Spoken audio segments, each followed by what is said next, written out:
Hoje com o jornalista e professor da USP, Eugênio Butti, ex-presidente da Radiobras, atual colunista do Estadão, autor, entre outros trabalhos, de O Estado de Narciso e A Forma Bruta dos Protestos, ambos livros editados pela Companhia das Letras. Boa noite, Eugênio. Boa noite, Fernando. Qual é a grande diferença entre trabalhar para uma empresa privada, que tem um proprietário, e trabalhar para uma empresa pública, atuando em ambas como jornalista? Qual é o grande diferencial? Olha, Se há um diferencial. Essa é uma pergunta complicadíssima, porque na Radiobras eu era um jornalista, mas eu não me via exercendo a função de jornalista. Eu era o presidente da empresa, eu era um executivo. Portanto, eu não desempenhava funções de editor ou de jornalista nas redações.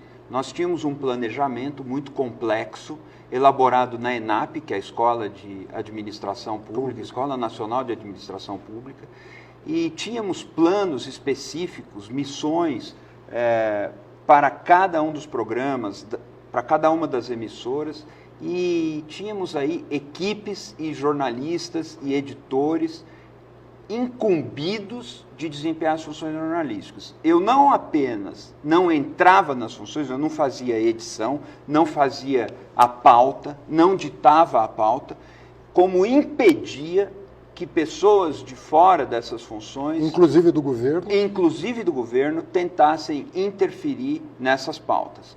E, em parte, eu fui bem sucedido. Na condição de executivo ou de presidente da empresa, eu aprendi muito, eu repito, foi um período muito bom da minha vida. Eu gostava, tinha prazer com aquele trabalho, me realizava, sentia que eu estava empenhando ali o conhecimento que eu tinha acumulado ao longo da vida. O que você espera de um jornalista nessas duas posições? Quando você dá aula e alguém te pergunta, olha, um jornalista é jornalista em todo canto, ou ele tem que ter alguns cuidados quando ele está numa empresa pública que eventualmente sejam diferentes, não estou dizendo melhores ou piores, mas diferentes de quando ele atua numa empresa privada. A atuação do jornalista, enquanto tal, do ponto de vista dos princípios que ele tem que observar, das diretrizes, da conduta, ela difere, ela tem alguma mudança entre uma coisa e outra? Ela tem mudança entre redações comerciais, entre umas e outras, e no governo também. Isso é muito confuso no Brasil e eu te explico rapidamente por quê. Se nós estamos, por exemplo, na Europa, numa empresa como a BBC, que é uma empresa pública, o jornalista lá desempenha uma função jornalística com a independência assegurada por todos os estatutos e pela Constituição daquela organização e também por um hábito que vem desde a primeira metade do século XX. É uma cultura estabelecida... Quase 100 anos. Quase 100 anos, uma cultura estabelecida de independência jornalística, independência editorial. No Brasil, nós não temos esse tipo de coisa. Indo de novo para o exterior, se você pega um exemplo como o New York Times, ou a revista The Economist, ou a redação da BBC, as redações da BBC, a experiência jornalística tem muito em comum. Muito em comum. Muito em comum. Claro que há marcas distintas, mas a profissão de jornalista, nesses casos, ela transcorre numa organização ou noutra, seja ela pública ou privada, nesse padrão que eu estou falando, BBC, sim, The Economist ou New York Times, ela transcorre mais ou menos segundo o mesmo diapasão.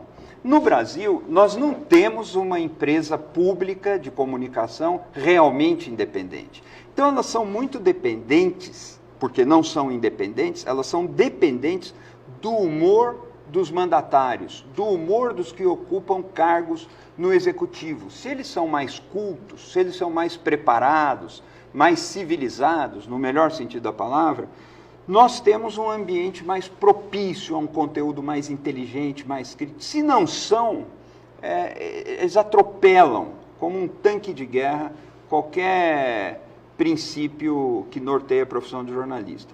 De outro lado, na iniciativa privada, nós também não temos redações independentes. São pouquíssimas as redações que nós podemos dizer, no mercado brasileiro, que são tecnicamente independentes. Tecnicamente independentes. São pouquíssimas. O que é tecnicamente independente? São empresas que geram recursos suficientes para financiar uma operação jornalística autônoma. E empresas dirigidas por pessoas que têm clareza de que, produzindo conteúdo responsável, sério, atraente, interessante, ele gera mais recursos, gera mais lucro para o seu negócio e as coisas vão bem. Nós temos poucas empresas jornalísticas no Brasil que, por exemplo, não dependem de uma fatia considerável na receita publicitária de verba pública, do governo como anunciante. Então, são o quê? 5, 6 redações. Eu estou falando de Folha de São Paulo, estou falando de o Estado de São Paulo, o Globo, as redações de grandes emissoras, jornais regionais importantes, como o Zero Hora, no Rio Grande do Sul, mas são poucos. A imensa maioria das redações brasileiras dependem, para começar, do Estado anunciante. O Estado é um dos maiores anunciantes no Brasil. Então, se o prefeito achou ruim e contar alguma coisa para o governador, já tem uma quebra de receita naquele mês, naquela pequena emissora de rádio, naquele pequeno jornal, e o sujeito não consegue pagar o salário no fim do mês. Eu acho completamente natural que o dono de um veículo de comunicação tenha as suas ideias. E por isso que ele as expressa, em geral, em editoriais. Ele diz lá o que ele pensa a respeito de um determinado fato, uma determinada proposta, uma determinada ação governamental ou de uma empresa. Enfim, ele tem um espaço garantido para expressar a opinião do jornal, portanto, dos proprietários do jornal ou do comando do jornal. Mas o quanto você acha que essa opinião no Brasil, de alguma maneira, acaba se refletindo nas reportagens? Ou seja, até que ponto não existe ainda, mesmo em empresas que tenham um amadurecimento econômico maior, ainda não há um amadurecimento político que consiga respeitar essa separação com clareza. Nós pensamos assim, mas os fatos são esses.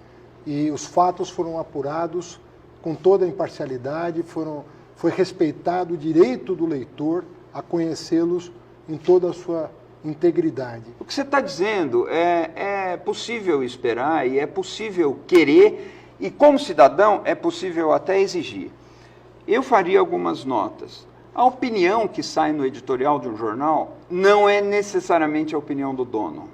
Isso é difícil explicar. A opinião que sai no editorial do jornal, vamos pensar o Estadão, por exemplo. É a opinião vinda de uma tradição aí de mais de 150 anos, é o quê? O Estadão é da segunda metade do século XIX. São algumas décadas, tá certo? Mais de um até hoje. século. Quem é o dono do Estadão? O dono do Estadão é uma família. São muitas pessoas. Sim. A editoria encarregada pela elaboração dos editoriais É um coletivo. é um grupo com uma coordenação, eles não consultam o dono. Quem é o dono da Economist? As pessoas não sabem, são empresas o dono da Economist, mas a Economist tem um sistema de governança que dá para o editor-in-chief ou para a autoridade máxima editorial dentro da revista, uma revista em que todos os artigos são opinativos. Todos os artigos são opinativos. Dá uma autonomia para essa pessoa, mas essa autonomia não é o que dá na veneta do cidadão.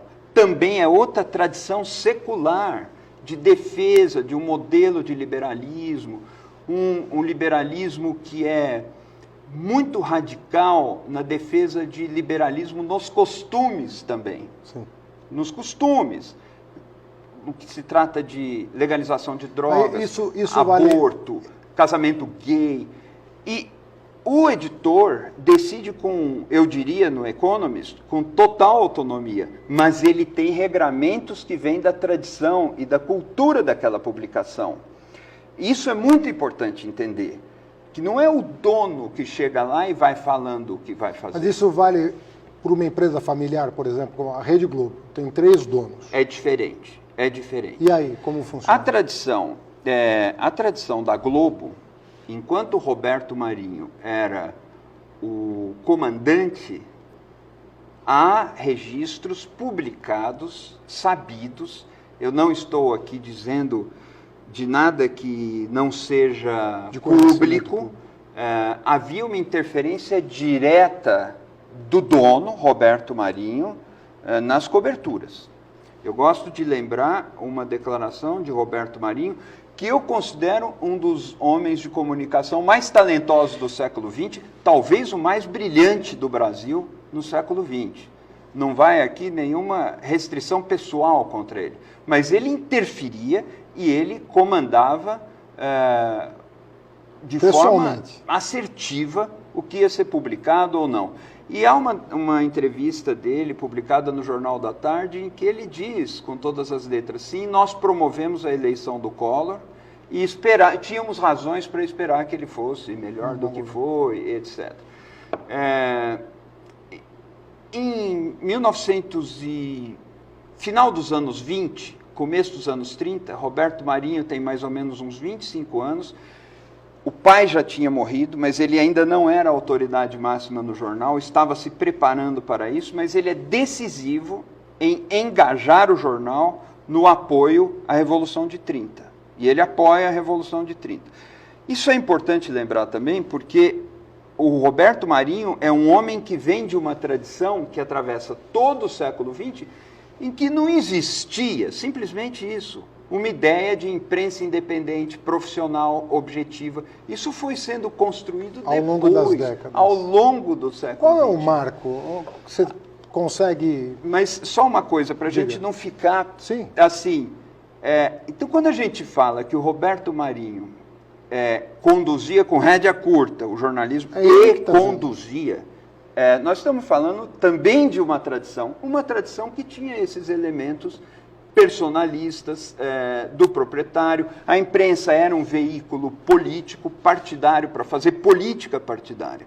A imprensa nasce assim. E no Brasil, a profissionalização começa talvez com o jornal O Estado de São Paulo.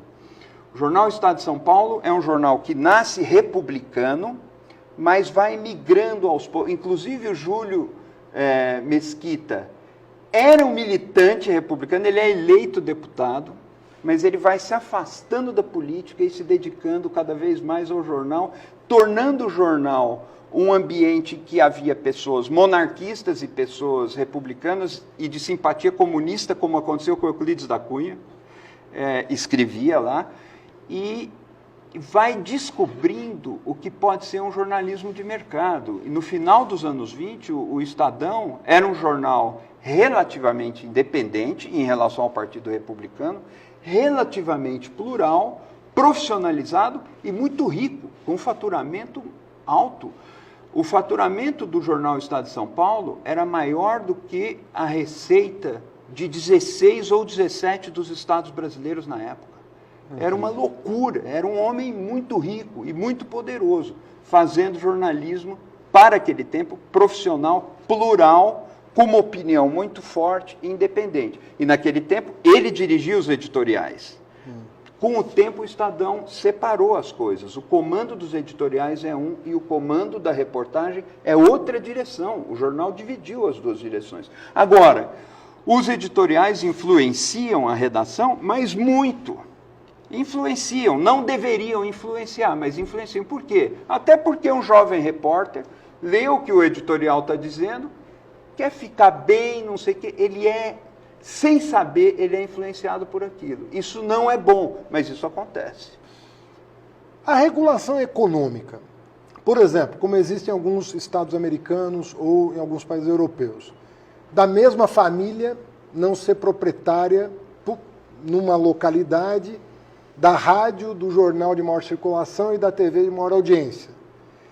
Isso se confunde com censura? É possível você imaginar uma forma de regulação que, para um jornalista da sua qualidade e da qualidade das pessoas que são formadas nas boas faculdades de jornalismo, seja compreensível de que, na verdade, está se defendendo a democracia, ou você vê risco de que uma regulação no Brasil possa acarretar qualquer desdobramento que seja contraproducente, que não seja benéfico para a democracia. Não, Como é que você vê essa questão da regulação? Sempre pontuando que eu estou falando da regulação econômica, evidentemente, da não concentração em poucas mãos de poucos meios de comunicação. Não, Fernando, só vejo a regulação como um antídoto contra a censura. Não é que a regulação acarrete censura. A regulação democrática, ela inibe a censura, ela protege a liberdade, no plano material e no plano formal. Agora, veja que coisa, a regulação vai muito além da regulação de mercado. Essa precisa existir. Nos Estados Unidos existe por causa da FCC. A FCC, que é a Comissão Federal de Comunicação, é instituída pelo Congresso nos anos 30 do século XX, desde aquele tempo. E ela surge com dois princípios, ou para zelar por dois valores. Um é a pluralidade de vozes e o outro é a concorrência no mercado. Portanto, ela é uma legislação antitrust, a FCC é uma agência reguladora típica, é uma regulação antitrust, antimonopolista, anticoncentração. Ou seja, liberal no sentido mais clássico. Liberal clássico, que não faz mal para ninguém. Ela, ao defender um mercado que não seja monopolista nem oligopolista, ela defende a concorrência e, com isso, também defende uma propensão do debate público na direção da diversidade, da pluralidade. São os dois valores. Por isso que ela combate a propriedade cruzada dos meios de comunicação. O que é a propriedade cruzada dos meios de comunicação? O cara é dono do maior jornal, da maior emissora de rádio, da maior emissora de TV, do maior... De um estado, por exemplo. De uma cidade. Numa cidade. Até numa cidade. Numa cidade. Então, isso significa claramente que uma única empresa pode reunir condições de controlar o debate público naquele lugar. Vamos imaginar um mundo sem internet também. Sim. Então, nesse sentido, a regulação americana, cujos princípios aparecem também na Ofcom britânica, aparece na legislação francesa, aparece na Alemanha, esses princípios são óbvios, eles são autoevidentes. Isso não apenas não é censura, como inibe a censura. Inibe a censura do Estado e inibe a censura privada. Existe censura privada. Por que você acha, e eu estou fazendo essa pergunta de muito boa fé, por que você acha que quando alguém toca nesse assunto, os próprios jornalistas dos grandes conglomerados são os primeiros a acusar o proponente do debate de estar fazendo o oposto disso? Mas pelo seguinte, tem motivos na então, minha... Não, por isso que eu falo que a pergunta é de boa fé. Mas eu acho estranho, quando você fala disso, já as vozes... Tem alguma... Qual é o temor de dizer, por exemplo, vamos pegar a legislação dos Estados Unidos e discutir no Congresso Nacional, se ela vem ao caso no Brasil? Pois é, eu não entendo isso. Qual que é... Assim, é que até entendo. Mas, assim, é difícil olhar nos olhos de uma pessoa, às vezes um parlamentar, às vezes um dono de emissora, ou às vezes um grande jornalista. Não é possível entender por que esse debate não aconteceu e iria beneficiar os méritos, os grandes valores, os craques do mercado. E iria beneficiar também a comunicação pública. Iria beneficiar a democracia, a sociedade, porque a regulação também cuida de reservar um espaço para as emissoras públicas. As emissoras públicas são essenciais na democracia. Não é que são, assim, uma coisa desejável, que é bom quando... Não, elas são essenciais na democracia. Tanto que existem as rádios da NPR nos Estados Unidos. Adoro o exemplo americano, porque não há nenhuma dúvida de que os Estados Unidos são efetivamente um país capitalista. Só uns loucos que estão por aí acham que o Trump é comunista, mas já vai aparecer. Ele não é. Não há risco de alguém imaginar que, quando você fala do exemplo americano, você esteja falando de um exemplo socialista. Lá, a NPR faz um jornalismo de alta relevância, é National Public Radio, que congrega umas 900 emissoras. O jornalismo internacional da NPR é de altíssimo nível. Emissoras públicas, que não fazem publicidade como as emissoras comerciais. As emissoras da PBS, que é o sistema público de broadcasting, também não são emissoras comerciais, são públicas. Tem recursos públicos e tem doações feitas pelos cidadãos. Fazem um jornalismo de excelente nível. Então é bom lembrar disso, porque isso também é produto de regulação. Por que surgiram 3 grandes redes de TV nos Estados Unidos? NBC, CBS e ABC. Porque a regulação determinou assim. Era importante que a audiência não fosse monopólio de nenhuma. Era importante que existissem 3 competindo entre si. Isso foi obra da regulação, não foi obra do mercado. De certa maneira, a lei moldou o mercado. A lei induziu. Ou disciplinou. Ou programou um mercado. E não é por isso que os Estados Unidos é socialista, claro, ou que é censura. Pelo contrário, a censura fica muito mais difícil. Vamos para a Argentina. O Kirchner, o governo dos Kirchner começou a falar de regulação e adotaram a estratégia de fazer uma regulação do setor quando surgiu uma rusga entre o Clarim e o governo. Entendi. Venezuela. Venezuela não precisa ir longe. A legislação da Venezuela é contra o mercado e abre caminho para a interferência do governo ou do partido ou das organizações no debate público. O exemplo é péssimo também. O Uruguai fez uma boa legislação. A legislação do Uruguai é muito interessante. Chile tem? O Chile é diferente. O Chile tem uma TV pública que só vive de publicidade. O Estado não põe um centavo. Eu tive lá recentemente, num seminário, eles estavam passando os 10 mandamentos. Segundo uma amiga minha, grande jornalista, os 20 mandamentos, a novela da Record. E já estamos nos 30 mandamentos. Estavam passando isso, eles passam atrações de mercado. Por quê? É uma TV pública, porque é do Estado, mas que para viver precisa de publicidade. Qual o efeito disso? Ela fica igual uma TV comercial. Porque ela precisa prestar contas ao mercado, ela precisa ter intervalos comerciais, ela precisa... Não é a propriedade que vai alterar a natureza das coisas. Então, ela é do Estado, mas faz uma TV comercial. Tem os programas de TV comercial mais comuns, então é até desconcertante. Mas o Chile tem uma legislação lá que eu não destacaria como exemplo. E no Brasil, nós tivemos passagens muito infelizes dos governos Lula e Dilma, principalmente do governo Lula. O Lula fez declarações dizendo que a imprensa não podia ser um partido político e tal, e que ia ter regulação. Ora, uma coisa não tem nada a ver com a outra.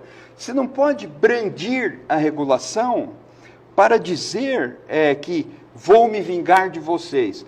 Se a imprensa fosse ótima, imparcial, que é até impossível, não existe, mas se ela fosse objetiva, ótima, campeã de independência, nós íamos precisar de regulação. E se a imprensa é péssima, calunia, publica falsidade, nós também vamos precisar de regulação. O comportamento da imprensa não tem nada a ver com essa necessidade que é estrutural do mercado numa sociedade democrática. Precisa de regulação.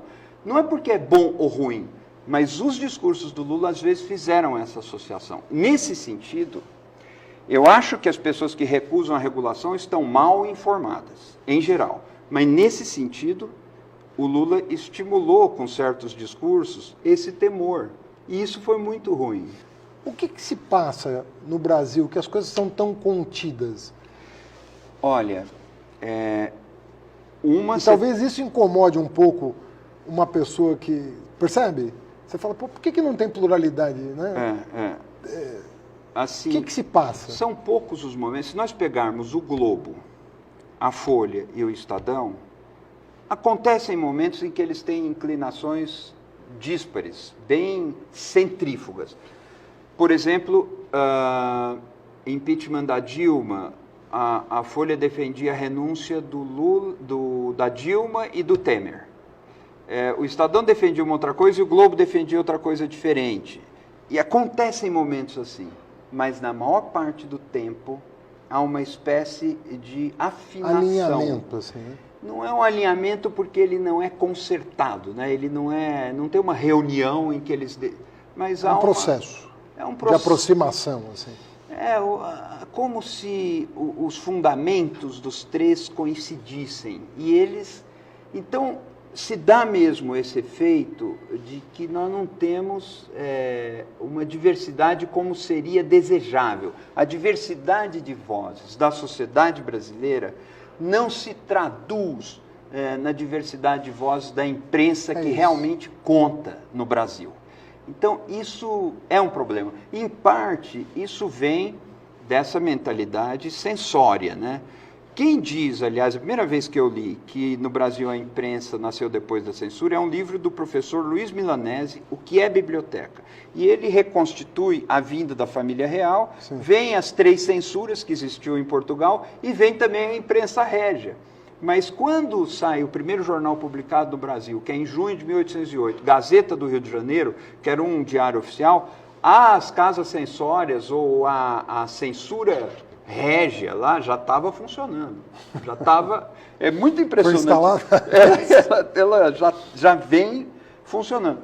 E o primeiro jornal independente do Brasil é publicado em Londres, que é o Correio Brasiliense, era um mensário, um livrinho feito pelo Hipólito José da Costa, mas entrava no Brasil de contrabando, já em 1808, vai até 1822.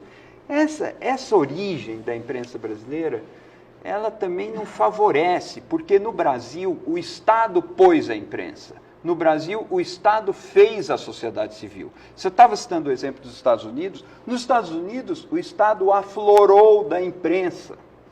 Todas as determinações da Federação Americana, a ratificação do Pacto Federativo é um produto de textos publicados nos jornais que são endereçados aos cidadãos. Endereçados aos cidadãos, os Federalist Papers, Sim. que hoje são a pedra fundamental do pensamento político dos Estados Unidos, escritos por 3 grandes homens que assinavam com pseudônimos. Eram anônimos esses textos.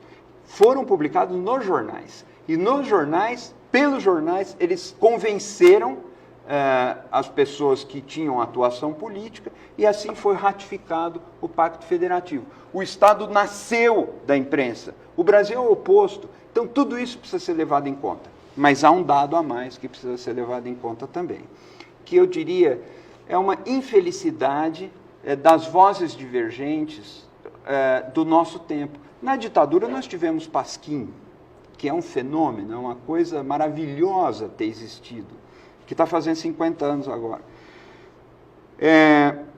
Na ditadura, a imprensa alternativa cumpriu um papel importantíssimo. Sim. Hoje nós temos pouco.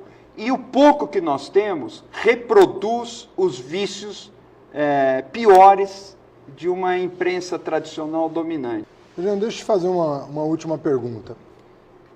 O Otávio Frias Filho, poucos meses antes de falecer, ele publicou um artigo que me pareceu corajoso.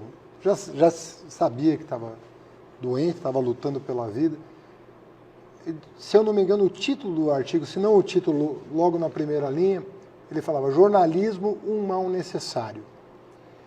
E nesse artigo ele recupera, de alguma maneira, argumentos que vão do Pulitzer, ele próprio, até argumentos da escola de Frankfurt, Adorno e Horkheimer, falando dos limites intrínsecos ao jornalismo, os limites dele próprio, essenciais do jornalismo.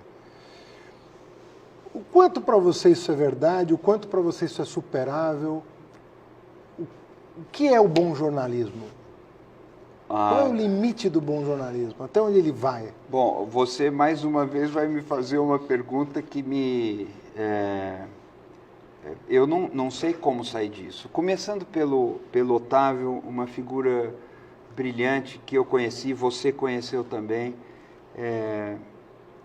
sabia fazer uma agulhadinha com muita elegância, muita inteligência, muita ironia, e tinha uma visão, eu acho, muito apurada do jornalismo. Ele aprendeu muito jornalismo, sabia ensinar muito bem jornalismo. Eu organizei um curso no qual o Otávio deu uma aula foi brilhante.